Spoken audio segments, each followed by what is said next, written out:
Man, I could listen to that all day. I begin by offering gratitude and all respect to author and activist Adrienne Maree Brown. Her wisdom was a great gift to me as I composed what to say this morning, and her ideas and snippets of her words are found throughout my reflection today. You know, I'm not really a lover of science fiction or dystopian narratives, and my disfavor can even extend to animation, be that in print or in movies. I think I'm in the minority. Who here, by a raise of hands, loves these genres? Oh, see? There's a lot of you out there. Sometime I'd love to explore with you why you love this.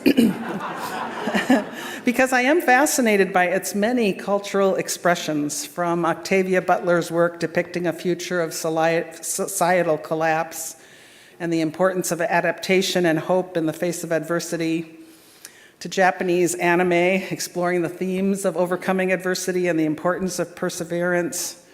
It's fascinating, but still, they don't really capture my interest. I haven't even been able to get into the show Severance, though again, it has a huge following, like from many of you, I think. It too is a kind of science fiction, exploring the exploitation and control by corporations, the impact of work-life balance and identity and well-being, and the struggle for autonomy and free will in a seemingly oppressive system. But maybe that's not science fiction after all. I guess what I'm saying is it's no surprise that these shows and books and stories are so popular right now. I suspect I'm missing something. In this time when indeed society seems to be collapsing, when inequalities are broadening, when the planet is overheating, we need a greater, more expansive imagination. And many believe that the rise in the popularity of dystopian fiction is because we are all seeking a safe space to wrestle with and perhaps displace all of the fear that we're feeling.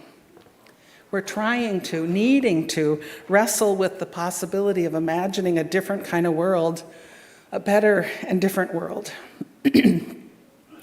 Now, Adrienne Maree Brown believes that all organizing, all social justice work is science fiction. She says, she says, trying to create a world that we've never experienced and never seen is a science-fictional activity. A world we've never seen or experienced is the stuff of science fiction. Now, science fiction is described as being based on imagined future scientific or technological advances and major social and environmental changes, though frequently it portrays space or time travel or life on other planets. There is just as much that can be imagined right here on Earth that hasn't yet been possible. Now, I know that in these times, with this current administration, many are calling for a return to democracy, a return to what used to be, a longing to go back to when governments served the needs of the people and our leaders worked to restore cooperation and peace in times of unrest. Yes, and in truth, I don't think we should look back to find a brighter time. We need to imagine the future, because we have not yet experienced a true democracy, a place where all people have a voice.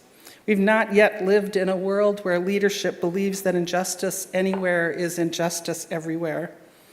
A global community in which the common good is the highest goal, where the health of our planet is prioritized and tended with care, where the least of these are consistently triaged to get foremost attention and resources. In Adrienne Maree Brown's words, we who live in this country on this earth today have barely experienced the wonder of our planet. We have not experienced a world without homelessness, poverty, inequality, white supremacy, patriarchy, sexism, homophobia, transphobia, ableism, rape culture, slavery, environmental degradation, climate crisis, or prisons. Such a world without all of these horrible and ordinary things remains science fiction. And yet, let's not forget that our current reality is itself evidence of some historical imagination. You know, while the aspirations for this country were high, a world where all men were created equal, where rights were endowed by our Creator, where life, liberty, and the pursuit of happiness would be allowed and enjoyed, imaginations were also present then for a country of supremacy and dominance. There were imaginations of a capitalist economic system that was built on the exploitation of people and of resources. Imaginations that then were practiced and vehemently and violently upheld until they became reality. Imagination has always been the spark that determines the future, for good or for ill. So what is it that you want to imagine? What is the world that you envision? I invite you to even close your eyes and just imagine. What's that world? Open your mind. Get expansive. Imagine the future as you'd want it to be, even if it seems like science fiction. Just imagine it.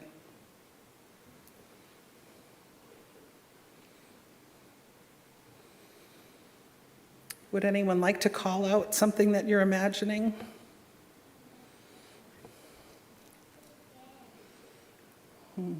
I know you're thinking beautiful thoughts. Education for all the children in Africa. Education for all the children in Africa. Yes. Healthcare for all. Healthcare for all. The arrest of Netanyahu in Israel. The rights? No, the arrest. The arrest of Netanyahu in Israel. ICC. Yeah. Peace in Ukraine. Peace in Ukraine. Homes for immigrants. Homes for immigrants. Stop the interference of the United States government. Stop the interference of the United States government. Return those from Ecuador. Return those from Ecuador. This imagination, it is powerful, and change begins with imagining it. Change begins with imagining a different world. Do you remember the metaphor in what Molly read? When you choose one way out of many, when you imagine the choice you will make, all the ways you don't take are snuffed out like candles as if they'd never existed. Which says to me that if we imagine a particular future, we will choose the path that gets us there, and all the other, less desirable options will lose power and light. All the things that distract us. Because when we allow all the choices to remain in existence, that's the same as doing nothing. We have to choose the path that moves us toward the world of which we dream. We have to choose. And again, when we do that, we diminish or even extinguish possibilities that would keep things the same or even contribute to harms. Choosing to lean into our imaginations, our imaginings, kindles new fires in the world, new, better, more just possibilities. As Ruha Benjamin has said, remember to imagine and craft the worlds you cannot live without, just as you dismantle the ones you cannot live within. So many powerful forces today are trying to squelch out our imaginations, to make us overwhelmed by that number of candles, fires burning everywhere, to lose our way, to not know what to do. So imagine, and let that imagining be the light that guides your choices in every moment, big or small. Keep imagining a better world. Creating that world is a grand human project that's just right for this community. because it requires humans solving human problems. It requires hands-on humanism. Humanism, imagining a humane and ethical world. That's what this community is all about. And I know it's daunting.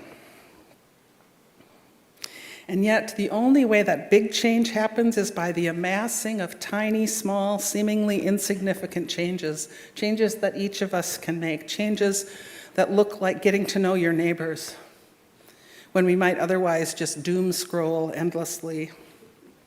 When we not only offer help, but accept it as well. It looks like creating systems of support and strategy with people who are pursuing common dreams. Changes like choosing to have difficult conversations in which we both listen to the other and express our own heart's yearnings. Changes like showing up for protests and actions. And to change, to choose, means to do something different. To change means to leave destructive or unhelpful behaviors and thought patterns behind. Things that will be snuffed out by our actions, by our choices. We need to begin to imagine, or perhaps even create a new kind of science fiction genre, one in which the characters and heroes practice new ways of being within just systems of liberation, in communities of right relationship, in countries where leaders make choices with the 7 generations to come in mind. We need to imagine these new worlds so that the imagining changes our ideas of what's possible, so that we, here in small circles of humanity, this small circle of humanity, can make choices that lead us there. Now, Adrienne Maree Brown suggests that science fiction answers 3 fundamental questions. What if only, and if this goes on? So what if? What if there were no war, no police killings, no prisons? What if all children had access to the same resources? What if each individual could know and be known outside of any preconceived identity constructs? What if we could hold each other accountable through love and boundaries and consequences? What if?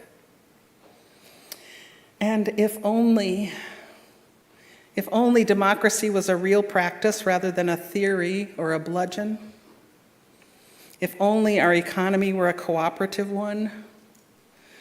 If only abundance for all was a reality? If only the current movement for justice were to break new ground and create new ways of being? Because if this goes on, well, if this new imagining goes on, if this choosing the path to collective liberation goes on, then we can only imagine what could be. Pure imagination, which Mike played just a bit ago, has these lyrics. If you want to view paradise, simply look at them and view it. Somebody to hold on to, it's all we really need, nothing else to it. This is not Pollyannaism. It's not Hallmark saccharine. This is tough shit. And I mean it, it is. Change has to begin with really hard-won imagination, insistent and persistent imagination, because right now we are in an imagination battle for our future, and it is fierce. And it requires courage and resilience. Your choice, my choice, to spark the fires of imagination and to snuff out the candles of defeatism or denial or inaction or complicity, these choices matter, and we can't afford to linger. How we act or don't act sets the precedent for what will come into being. I close with Adrienne Maree Brown's closing words in her keynote for the St. Louis Racial Equity Summit in 2021.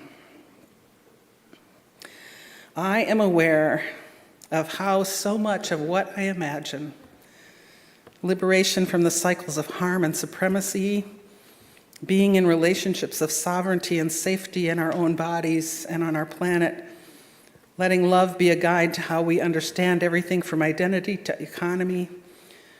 These imaginings may still seem peculiar and strange and queer. So I want to share a quote from Ella Baker. "This may only be a dream of mine, but I think it can be made real." What we dream is ours to do.